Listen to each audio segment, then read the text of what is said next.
वही कमाओ जिसका उपभोग कर सको और उसे ले भी जा सको। सिर्फ और सिर्फ उपभोग के चक्कर में मत रहना, सिर्फ और सिर्फ ले जाने के चक्कर में भी मत रहना। किसी एक ही तल पर जिए तो फिर क्या जिए। अक्सर लोग उपभोग की प्रकृति को बढ़ावा देते हैं और उपभोग में ही चले जाते हैं। जो कुछ भी कमाते हैं, जो कुछ भी कमाना जानते हैं, जो कुछ कमाना चाहते हैं, वह सब उपभोग को सामने रखकर प्रयास हो रहा है।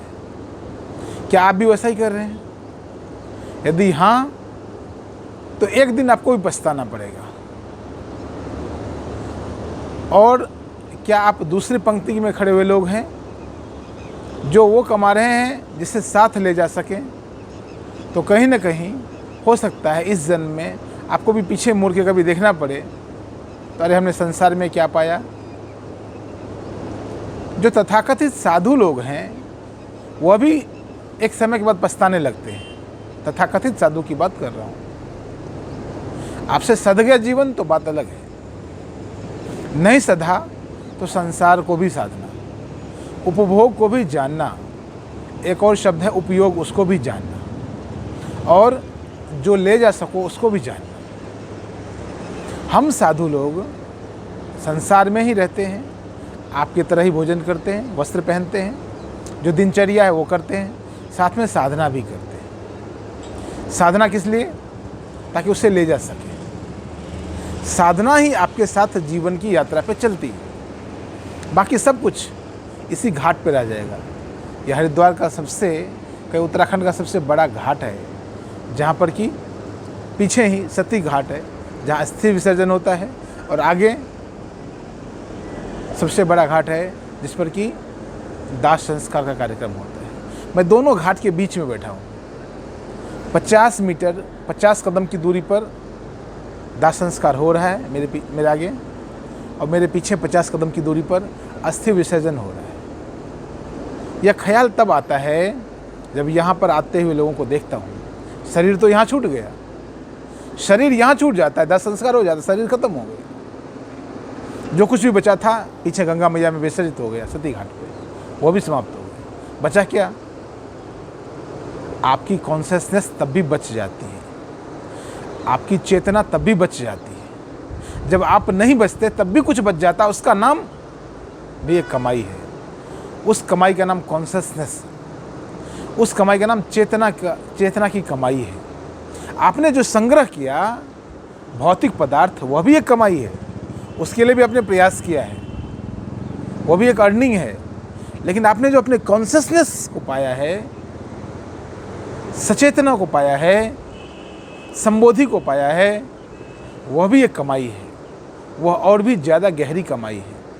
तो मैं आपको इसलिए कहना चाहता हूँ, दोनों घाटों के बीच में बैठकर, इधर दाह संस्कार हो रहा है, और दाह संस्कार के बाद जो कुछ बच जाता है ना, जैसे अस्थि बोलते हैं, कुछ लोग फूल बोलते हैं, कुछ लोग अलग अलग भाषा में अलग अलग शब्दों का चयन करते हैं, उपयोग करते हैं।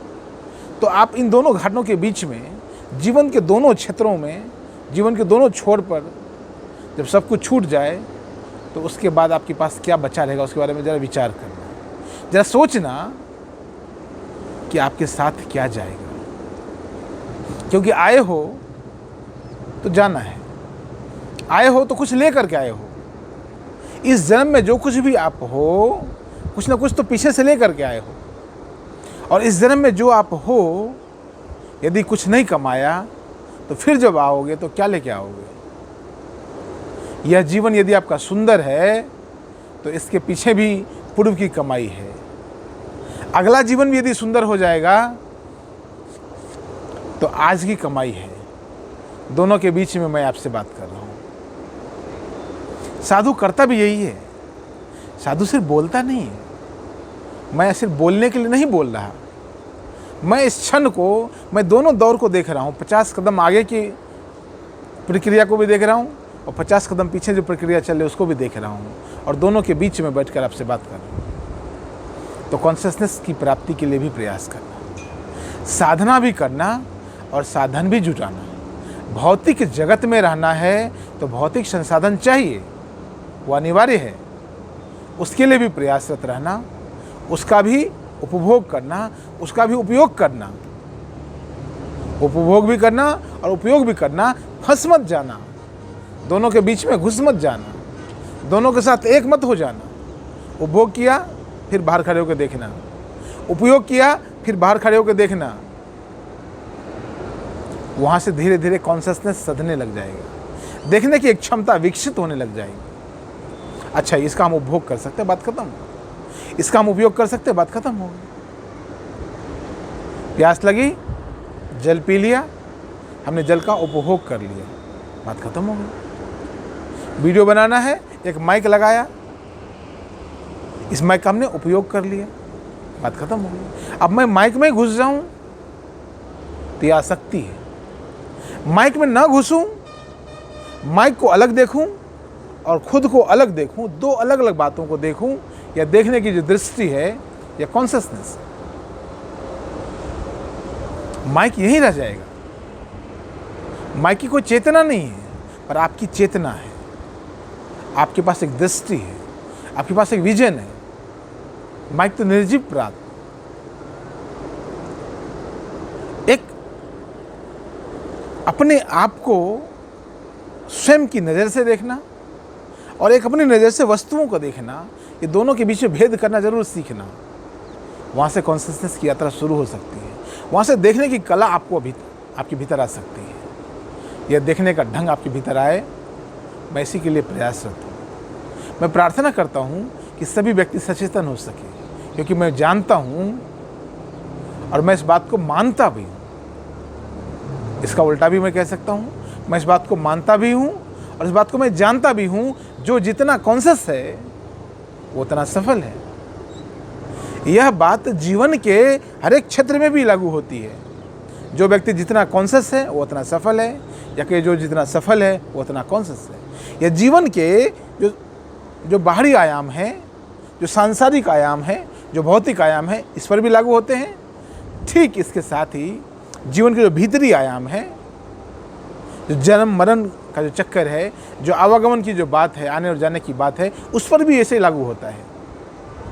हम जितने कॉन्शस हो जाएंगे अपने जीवन के प्रति, उतने जीवन के पार के प्रति भी हम कॉन्शस हो सकते हैं, उतने हम जीवन के भीतर के प्रति भी कॉन्शस हो सकते हैं। तो दोनों कमाई करना, मनुष्य होने का पूरा लाभ लेना, प्रबुद्ध व्यक्ति बनना, संबुद्ध व्यक्ति बनना, ये मैं प्रयासरत हूँ। इसी के लिए मैं प्रार्थना करता हूँ, ईश्वर आपके जीवन में एक परिपूर्ण व्यक्तित्व का विकास करे, यही मेरी चाहत है। हरि ओम।